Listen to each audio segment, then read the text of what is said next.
Recording starts now, and let me share screen.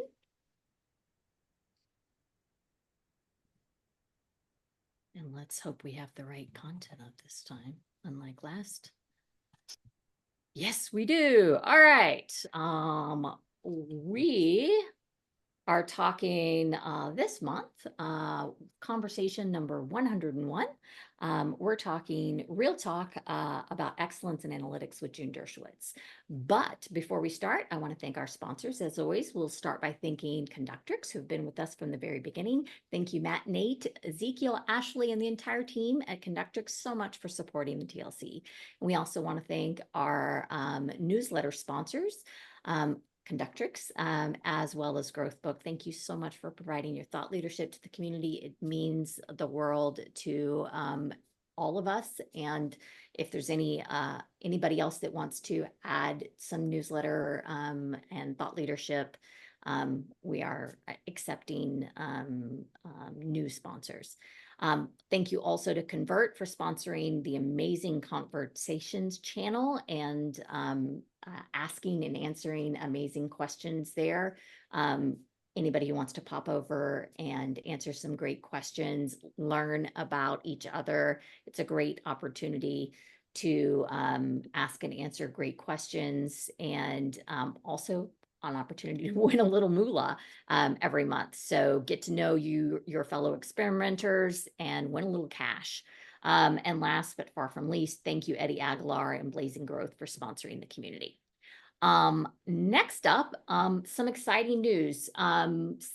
Several of you have actually taken the course with about building award-winning experimentation cultures with Ruben and I. It's a cohort-based learning. It's an 8-week course, even though it says 11. Maven has a hard time when you remove weeks because of being on vacation for the holidays. It's only 8 weeks. It's the same course that we've been doing as part of the TLC learning groups, but we're going to experiment because we are experimenters and move it over to Maven.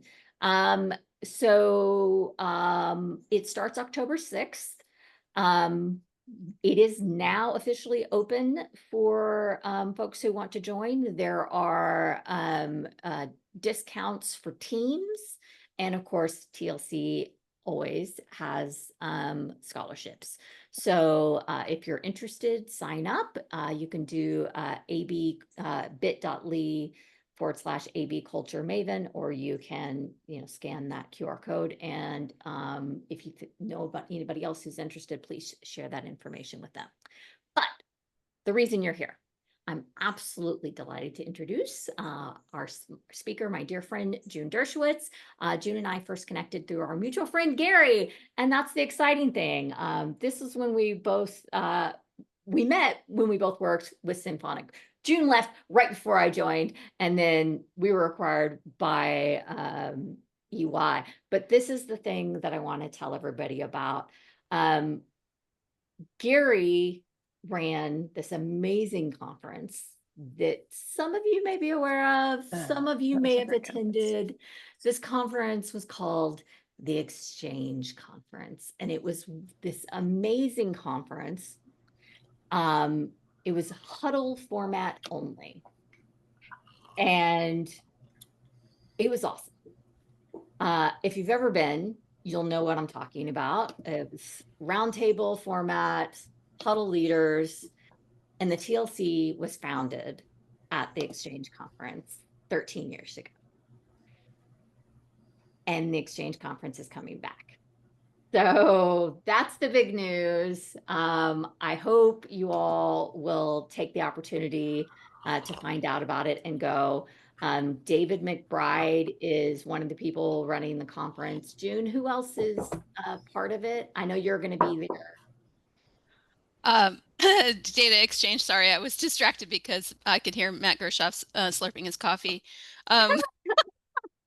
Um, data exchange, I have just gotten looped in. So my point of reference would be to go to the website and see who they've who they've confirmed as huddle leaders. They're just beginning to make the announcements now. It is so great to have the triumphant return, though. I was Yeah. overjoyed when I heard from David McBride that they're restarting that.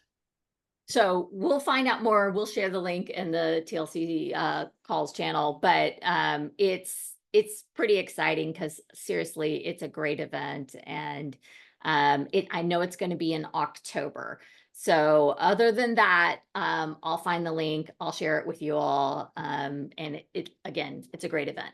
But we've come full circle and we're collaborating. June and I are collaborating on a 7-week workshop series, also in Maven, about the full life cycle of analytics from data quality to org design. And June will be the instructor and I'll be a moderator, similar to what I do here with the TLC. We'll be sharing more details about that. The class will be in mid-October. So stay tuned. And I'm especially thrilled to share and keep this between us. It's a secret, but June has been selected as one of the first speakers that we will be announcing soon for Experimentation Island in 2026. So if you want to hear her live after you hear her today, and you want to come spend some time with her and get to know her better, you can sign up on experimentationisland.com to be notified when tickets go on sale. They are going to be released this year, unlike last year, in batches. So if you've ever experienced what it's like for ticket sales to be sold in batches, something like Measure Camp, that's what we're going to be doing this year. So ticket quantities are very limited, so we're going to do it in batch release. So for now, we're very lucky to have June here giving our talk for the TLC. So please join me in welcoming June. And I'm going to stop share Oh, so that she can present. thank you so much for that warm welcome, Kelly. Before I move into the screen share, since you were just talking about upcoming events you're excited about, I wanted to mention one more thing in addition to Experimentation Island and the newly revived data exchange, and that is Measure Camp Chicago is happening on September 13th in Chicago. And Yes. Kelly and I are both going to be there live in person. So I don't know if anyone else on this call is planning to go. Maybe this will motivate you to go. I think it's going to be really fun. So that's another real world thing I'm excited about. Now, let me figure out how to do the screen share. Pauline Yeah. says your plants are giving her life today. Oh, yeah, I know. I'm a plant lady. Through the truth is revealed on my sun porch. Can you see my screen, Kelly? Yes, ma'am. All right, great. This is brand new material, by the way. This is the third time I've gotten to give a presentation on TLC. Thank you so much, Kelly, for inviting me back for your 101st show. It's an honor. And the two talks I gave previously were material that I'd already put together for another purpose. And so I knew that material really thoroughly. This time, Kelly's like, why don't you present something brand new? And I was like, you know what? I think that's good. I need to put something together for Measure Camp Chicago anyway, so this is good timing. So you were the first people to see this material. So yay, I welcome your feedback if you've got any. Topic is real talk about excellence in analytics. And if we haven't met, hi, I'm June. Um, uh, by day, I am a data leader at a large tech company that's headquartered in Seattle. I don't work in retail, though. I actually work in the media and entertainment division. I've been there for almost a decade. I started out in gaming and then moved on to music. And now my job is sort of all audio entertainment. So that's music, podcasts, and audiobooks. And in terms of what I focus on as a data person, it mostly looks like product analytics and product data science these days, and it's fun. Um, I have side gigs. I'll always have side gigs. One I'm most excited about right now is called Invest in Data, and it's an angel investing syndicate that explores and invests in new technology in the data and AI space. So you can imagine that that is a really exciting place to be right now, and that's something I helped co-found, and I've been deeply involved in that for the past 4 years. And then finally, I'm a writer. I've always enjoyed the written word, but over the past year or so, I've gotten more serious about putting stuff out in public. And it now has the shape of a newsletter that's called Measurecraft. And I post articles every 2 weeks about topics in data leadership and excellence in analytics, which is what we're going to talk about today. So I want to start with an analogy. I live in San Francisco. I'm this here. This is where my sun porch is. And I've lived here for half of my life at this point. And so I know it really thoroughly. And yet I still feel like I am exploring it. I'll see a street I've never walked on before, or a building I've never been in, or people I've never met, or a view I've never seen. And it just reminds me, like, you think you know a place like the back of your hand, but you don't. And there's always something new to find. And that's how I found in my writing that I'm exploring familiar topics that I think I know through and through, and I'm still finding surprising new revelations. And that's the spirit of my talk. I want to start at the very beginning. What even is analytics? So you know what my perspective on all this. I think of analytics as an umbrella term. Um, at the top of it, it is analytics is all the ways that a business collects, manages, and uses data to drive better outcomes, like making money, saving money, and keeping customers happy. But as an umbrella term, it also contains lots of things like KPI definition, data collection, data management, self-service enablement, reporting and dashboarding, data analysis and insight generation, experimentation. Woohoo, that's for you, TLC. And building ML models. All of these things I think of inside the definition of analytics. Now, my definition is personal. And if you want to hear what some other perspectives on this matter, my friend John Levitt from Sierra Interactive created this 1-minute video earlier this year, and he asked me and 5 other people what is analytics, and 6 people, 6 different perspectives on what analytics is. So it's a fun video. If you'd like to watch it, I'll share that link at the end. I'm actually going to share a whole wall full of links at the end, and I'll share the deck with you also. All right, so that's what analytics means to me. What do I mean by excellence in analytics? I think of excellence in analytics as the ability to consistently deliver trustworthy insights that influence business strategy and shape business outcomes. So it's not just doing that big collection of things that I listed on the last slide, it's doing them well and consistently well and in a high impact way. And I think of it making up these 3 subcomponents make up the whole thing. First, consistency and habits. This means your data team is setting goals, is doing strategic planning, and is establishing durable practices so you can do the good high quality work over and over. It's also making room for strategy. This means moving beyond the ad hoc request queue and order taking toward more proactive work and long-term strategic work. And it's also about trust and quality, that the insights a data team delivers are accurate, they're reliable, and they get used. I mean, that's the really important part, and I think we fall short there sometimes. This, to me, is excellence in analytics. So I'm really passionate about this topic, and as a result, I've written a ton about it over the past year. And here are just a few of the titles of the articles I've written on the topic of excellence in analytics: goal setting, improving data quality, trust building, actionability, um, uh, code reviews for data people, high quality data products, proving the value of analytics, estimating work effort, your dashboard situation. Everyone has a dashboard situation, whether you want to admit it or not. I'm sharing all this to show you just how many angles there are to this question and how much of our profession actually touches it, excellence in analytics. So I'm an optimist and I'm kind of a peppy person. And in fact, in high school, I was a cheerleader. And so when I was, and so when I talk about excellence in analytics, I get really jazzed about it. But when I put that energy out there in the world, sometimes I get a different reaction. Actually, quite often, it's like skepticism, resistance, dismissal. It kind of goes like this. Hey, everybody, you excited about the pursuit of excellence in analytics? Can I get a yeah? Yeah? Yeah?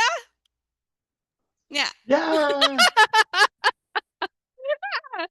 No, it's not like that. It's more like, hey, June, this advice you're giving, it just doesn't work for me. It's just not like that in the real world. Come back down to earth, June. What are you doing? And, since this was sort of a pattern, I wanted to get to the bottom of the matter. I wanted to find out why I was getting this kind of response. So I decided to run some polls, and I want to talk to you about two of those polls today. All right, first poll. My first poll was about reactivity. I figured that if people were reactive, they weren't going to have time for the pursuit of excellence in analytics because they'd be too busy fighting fires. But I didn't know whether it was actually the case. I mean, I can see what happens in my own business environment, but I don't know what happens to others. So I ran a poll on LinkedIn and I asked, and here's what I learned. Wow. So keep in mind, sample size pretty small. This is only 22 people responding, but I think the distribution is interesting. So across the two reactive categories, 63% of the people who responded said that their teams were reactive, either always firefighting or mostly reactive. And then another 32% said they had more of a balanced approach, like a split between reactive and proactive. And then there was one person who said that they were mostly proactive, but this is probably dependent on specific context, I figure. So the majority of the people who responded to my poll and perhaps broader than that, most teams are reactive to some extent. But if we want to find room for excellence in analytics, I think it's actually more toward this balance point where you've got a mix of proactive and reactive ways of working. And maybe it's nudged even a little more toward the proactive side if you can manage that. And I just want you to keep in mind, I'm not talking about total perfection here. Instead, I'm talking about clearing away enough space for data teams to invest in things like quality and strategy and the kind of work that keeps us moving forward. I think excellence is more toward that balanced approach. Okay, so now I want to tell you a little story about a job I had a long time ago. It was not in a beer factory, but it was a short-term consulting gig that I had at this company that was kind of struggling to meet the needs of the business with the BI tool that they had. And the tool was kind of limited, and the team supporting it was under real pressure. And they had accumulated at that time a backlog of more than 100 unanswered business questions all in a ticket queue. And they brought me in as a short-term staff member because this BI tool couldn't deliver the answers through point and click. They couldn't use it to get the answers. And so my assignment for 3 months was to write one SQL query after another to manually answer all these questions in their queue. Fun, right? I thought that was kind of fun. So I was chipping away at this queue, and I was just thinking about like, how did it get to this point? I didn't have the full context. Maybe there were infrastructure improvements underway, or maybe there were resourcing constraints. I'm not sure. But what I saw, though, was familiar to me in kind of a sad way. There was a whole lot of deferred work there, and likely there was a whole lot of missed opportunities wrapped up in those 100 unanswered tickets, right? So that gig ended and I moved on. And here's what I learned from that experience. I learned that chronic reactivity blocks progress, right? If you're always like trying to dig yourself out, you're not going to be able to move forward, right? You're just spending all your energy on catching up. Um, and in order to pursue excellence in analytics, you gotta be consistent, you gotta have intention, and you have to have the space to think ahead. And I believe that the teams that make progress are the ones that plan for the future, even when they're not being told to do so. Those are my thoughts on reactivity. So, yeah, reactivity is a problem for many of us. But still felt like there's more to it than that. And it led me to wonder, does data even matter all that much where my readers work? And if it doesn't, what's the point? Why do we even want to pursue excellence in analytics? I feel like in my own work environment in big tech, I see it, but and maybe it's uncommon. So you know, even before I worked in big tech, though, I worked at companies where I felt like I was experiencing forward momentum. The connection between data and the business seemed like it was improving. But I was wondering what my peers see in their own organizations. Do they believe that their leaders really value data? And if not, what was it that was getting in the way? So I ran a poll to find out. This was last month. I ran this poll. 32 people responded. And I asked, if your company says it values data but doesn't act like it, what's the real reason? And the top answer by a long shot was there is no urgency or accountability. More than half the vote. The runner-up was leaders lack data fluency. I kind of expected this one to be higher. If data fluency or data literacy is a problem, then you can't use data, but it didn't seem like people are concerned about that. And almost no one said it was about trust or said it was merely performative. It's just something people say, right? We say we're data driven and we're not. And the problem seems to be that people on the business side don't have the right level of urgency or accountability when it comes to using data. That's what I found out. And here, and I was dwelling on it after I ran this poll, and the thing that really, I mean, it is what it is, but it doesn't really sit well with me. The thing that bothers me most is there's this weird tension that's like at the heart of our work as data professionals. And it goes like this. Companies fund data teams. They say, yeah, we need to be data driven. And executives approve the hiring of data analysts, data engineers, data scientists, even chief data officers, assemble a team, right? And they give us money, lots of money for infrastructure and tools that we use to collect and manage and explore this data and make that possible for people in our company. And these are signals of endorsement. This is a real investment. And yet, despite all of this, people are telling me there's no urgency or accountability when it comes to actually using data to make decisions. And that seems really broken. And when we think about the work a data team does, we can only take it so far. If we spend our days defining problems and collecting data and developing insights and delivering those recommendations back to the business, at some point, there's going to be a handoff. We do our work and we say, here, business, this is for you. And often that's the point at which the ball gets dropped. And sometimes there is no real action taken. And what we provide is just good to know, which is not action. And what I've found is where there's inertia or lack of urgency, our work is going to get ignored, does get ignored, not acted upon. So here are 4 things we can do that are within our control, data team's control. First of all, I would say invest in communication skills. Often the thing that is holding us back is how we communicate.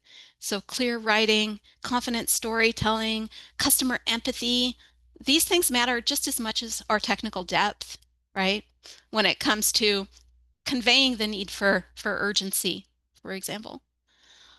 Advocate for measurable quantitative business goals. When the company's highest level goals are set in measurable terms, it makes this incentive for us to define metrics and look at progress along the way and use data. You may not be in the position, you're probably unlikely that you're in the position where you're setting those business goals yourself, but it can be helpful to share your perspective. Build a culture of experimentation. I know I don't have to tell you this, TLC people, right? You know this. Experiments force specificity and structure. You need a hypothesis, a success metric, a decision, and in a place where more people are empowered to run tests, they're naturally going to engage with data. And finally, I encourage you to regularly inspect how data is actually being used.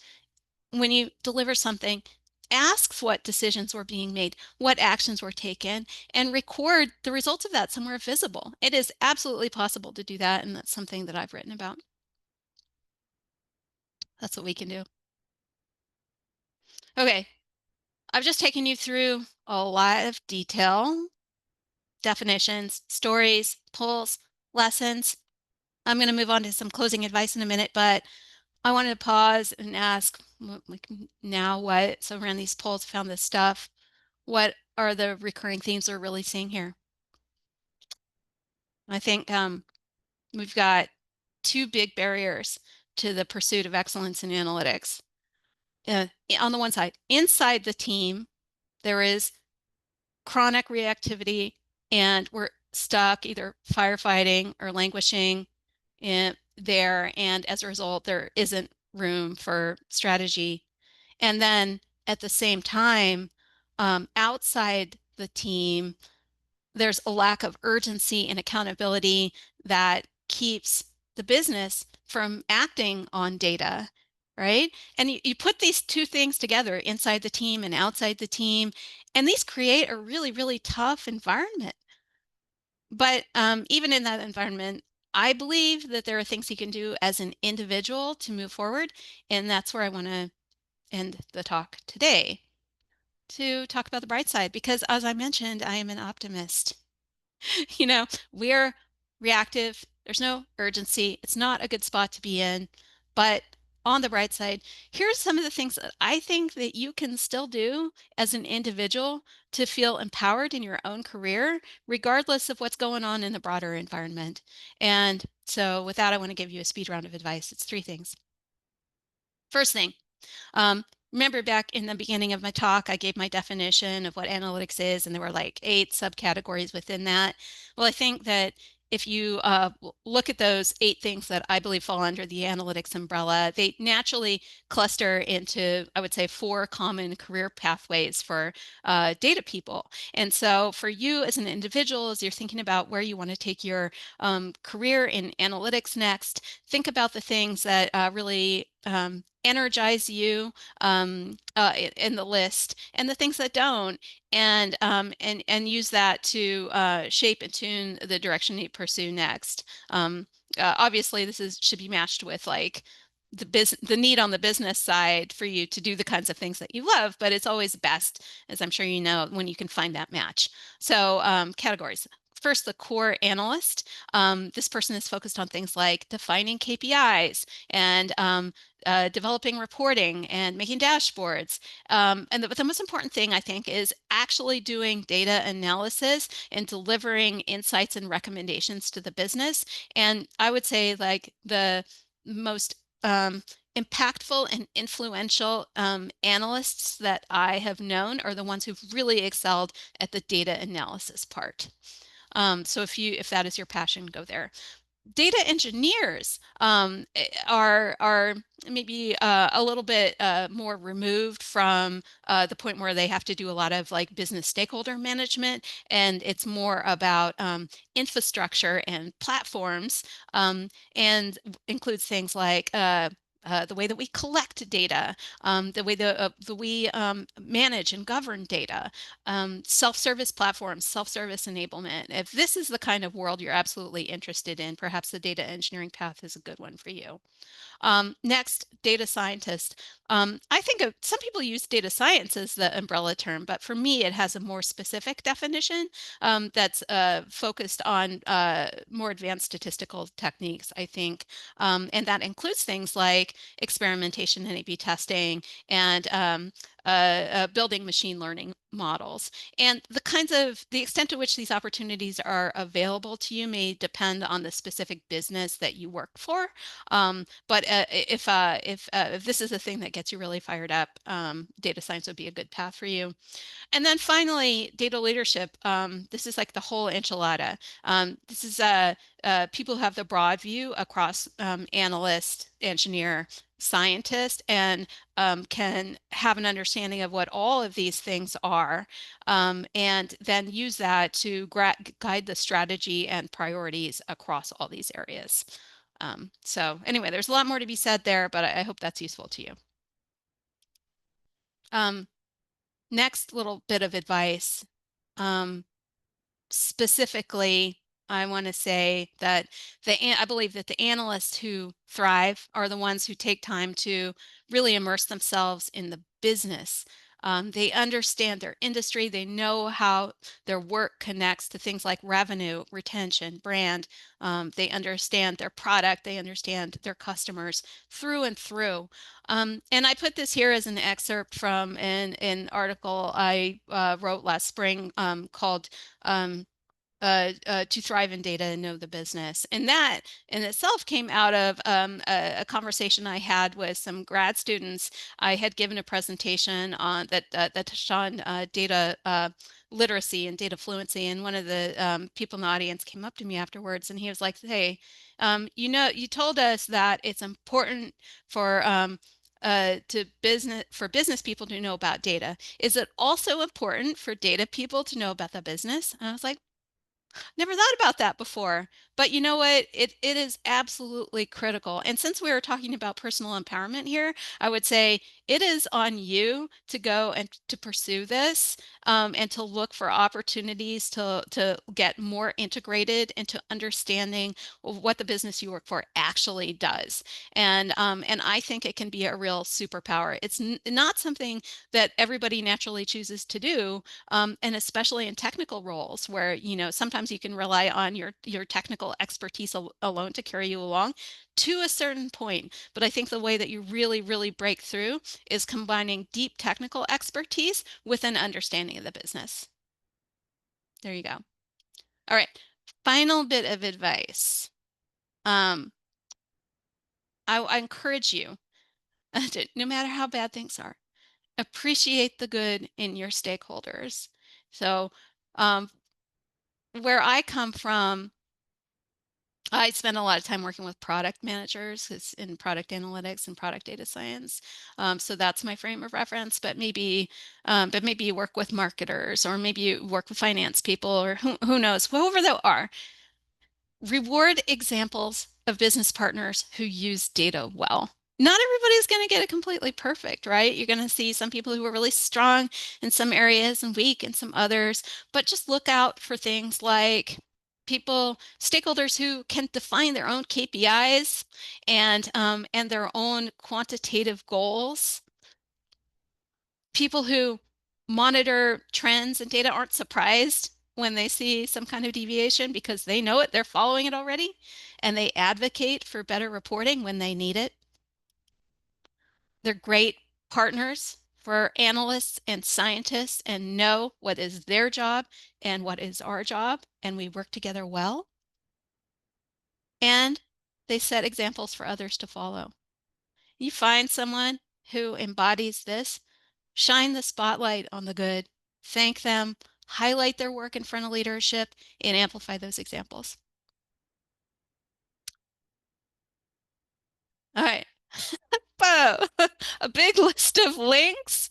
There's like absolutely everything that I've just talked about has a full article I've written behind it. If you want to dig deeper, it is all there. Don't feel like you need to take a screenshot because you can get a link to this deck, including the wall of links there. And that brings us to the end of my talk. I want to thank Kelly for having me here. I want to thank you, audience, for listening. I really enjoy sharing these stories with you. And if you have any questions, I'm happy to take them now.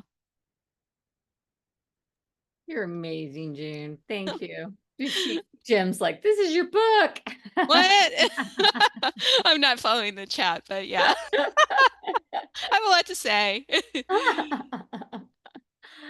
Awesome.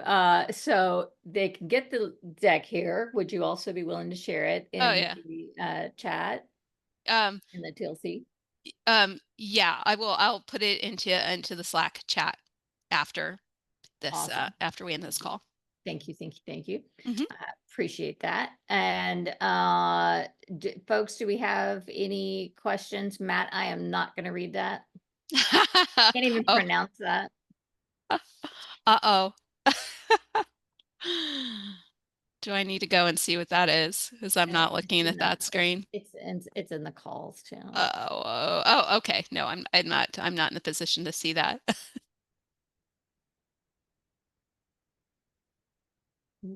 Hey, Pauline, go for it. Hey June, thanks so much for sharing this. It Sure. was really, really insightful. But I work in analytics, and I'm sure a lot of the people on the call are either analysts or, working in a format where you are being asked for data and have to deliver it Mm. in some form. So I guess my question is how or what advice do you have for someone who maybe like works in accounting or works in HR or finance, like an outside of like marketing analytics, Hmm. and maybe they have a hesitancy to call themselves an analyst because that's not their job title. Do you have any thoughts or Yeah. experience there? Thanks. I um I know that um digital analytics especially has its strongest roots in marketing. And so people who are marketing analysts, I think, have always been maybe a little bolder to say, I'm an analyst. Personally, I haven't worked in marketing analytics in 5 years. I work in another part of the business. I work in product. Um, However, the broader analytics org that I sit within actually rolls up to finance. So it's I think like you shouldn't be feel bound by your org chart to like be confident in saying what it is that you are and are a specialist in. Now, and this applies more to large companies rather than small ones, but chances are in like mid to large size companies, you're going to have some documented list of skills that are required by people who have certain job roles. And so that if there needs to be a tiebreaker, are you an analyst? Are you not an analyst? Talk to HR and see if they have those role guidelines available. Then you will know for you and your manager will know for sure whether you are an analyst or not. And if you're not, then you should get an understanding of what you can do to close that skills gap or the perception of the skills gap, right? Um, so I want to strongly encourage people who don't work in marketing to consider and explore whether or not they are actually an analyst, because where I am at, I certainly see the need and the opportunity for people in all parts of the org chart to call themselves analysts.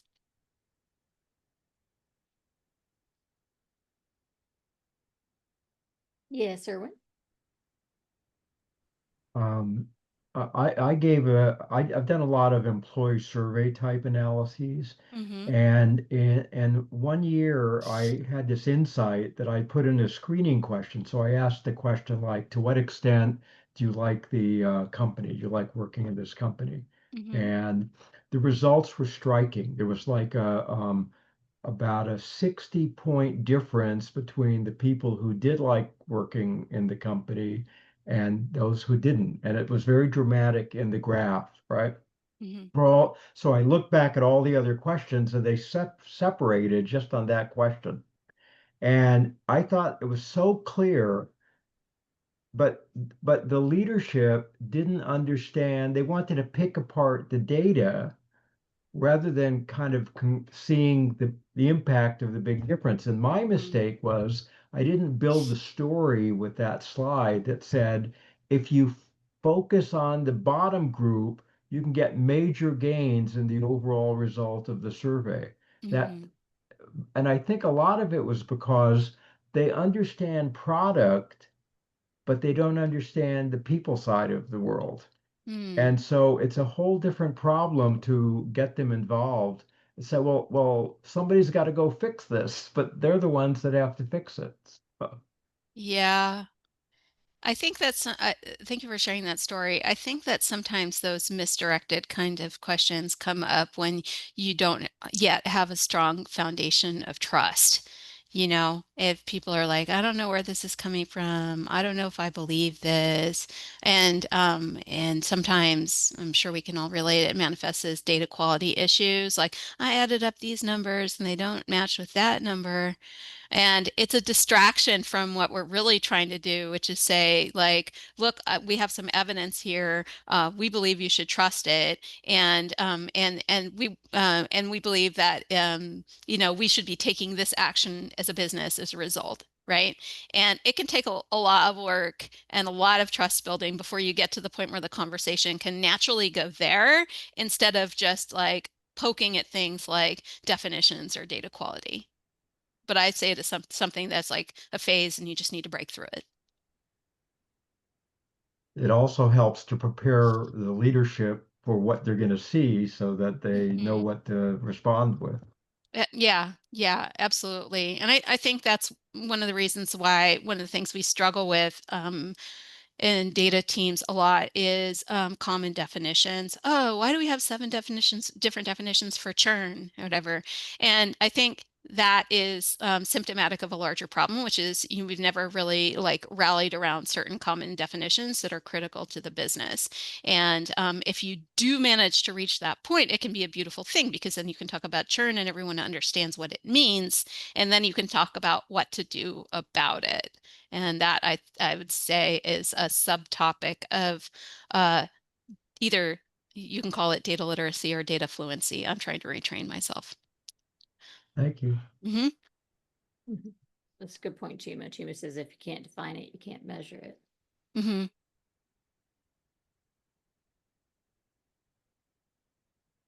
Any more questions? Yeah, I have one final question for June. So when you think about building like analytics teams and striving for that excellence in analytics, do you think there's still a strategic role for people who are more generalists, or really organizations should really only like primary invest in getting like specialists in areas? Oh, that's such a good question. And that's actually not something I've written about yet, but that's on my to-do list is to explore like the pros and cons of generalist versus specialist roles in analytics. And because I see, people at all points in the spectrum. And I'm wondering if as the roles of people in analytics are changing because of uh, Gen AI and other new technology, that it may cast favor on either generalists or specialists. And if I had to place a bet there, I would say, I don't know. I think that specialists may have the upper hand, right? Because if you're a generalist, the things that you can do are more likely to be the kinds of things that anyone could do. Um, uh, but if you are a specialist and you have some absolutely specialized critical knowledge and you are the subject matter expertise in a topic, whether that's a technical topic or a business topic, or maybe the combination of both, then that gives you an advantage. All that said, I'm a generalist, so I don't know. Yeah, Yeah, yeah, because there's that's there's cool to there's think almost about. the fact that if you're a specialist, you should also at minimum have generalist knowledge of the um Oh, adjacency, totally. because if you don't, then you can't be you can never aspire to the Hmm. leadership role because And even if that's not your goal, but if you don't have the generalist knowledge of the adjacencies, then you'll never be as good of a specialist because you don't understand how your area of expertise is impacting the adjacent areas. Absolutely. It's about So like being able to have that holistic view helps you increase the potential impact of your work as a now specialist. more than ever because of AI. So Yeah. it's a different world. Yeah. Yeah, and that, maybe that's an extension of the thing called T-shaped skills, which people like to talk about a lot, where like there's one area that you go really deep in and you know all the way from top to bottom, and then you have enough breadth where you know where that thing that you're specialized in fits in to broader priorities. That's ideal. Okay, thank you for helping me brainstorm on the article I should write. No, that was really helpful to hear about. Thank you. Yeah. Yeah, great question. If anybody else has questions, raise your hand or ask. But I also want to put out a call for speakers. I put it out on the Women in Experimentation Slack, but I'll also put it out to those of you that are here. We are accepting nominations for speakers starting in October for the TLC. So let me know if you know of anybody that you would like to hear on the TLC, or if you yourself are interested in speaking, reach out to me. It's quite easy, the process. You just let me know what you want to talk about or who you want to hear. And you just reach out to me and let me know. And I'm very interested in hearing new voices. If you've never spoken on stage before, virtual stage, it's low bar of entry. So, we'd love to hear your voice. That's number one. Number two, our next speaker is Juliana Jackson. And if you didn't hear her at Experimentation Elite, this talk is amazing. What we were just talking about like how AI has like changed everything, about the way we find things and how people shop and shopping behavior, and like our complete understanding about how data works. And you know, it will blow your mind. It like everybody at Experimentation Elite was just kind of like this. So I asked her, would you please come and do it again for us? So I hope you all will be there. Her talk, like I said, is the next talk coming up on the TLC. Hold on, I'll give you the exact date. It is September 5th, Friday, September 5th. So please come hear about rethinking marketing analytics, aligning insights, intent, and impact. So come and hear Juliana Jackson. Always a great time. And then Matt asks, do you have good taste editorial on the topic? If you do, then you should be all set. As someone who's like a new speaker, I would say. Oh, I would agree with that. Yeah. Like if you speak about what you're excited about and passionate about, it will help you overcome any fears you have of standing on stage. oh, That's how I interpret it. is that what you meant, Matt? Yes, thumbs up. Not a question. That was Oh, that good. I misinterpreted it. That was from a while Yes, ago. that Yeah. makes sense. Yeah. Yes. All right. It works that way too. Thanks, Matt. Thanks, Matt. Get back to drinking your coffee. All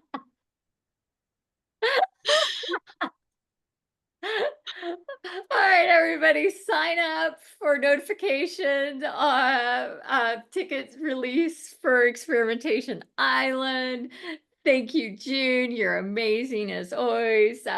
It'll be about an hour, and then I'll get the recording shared on the TLC calls or recordings channel.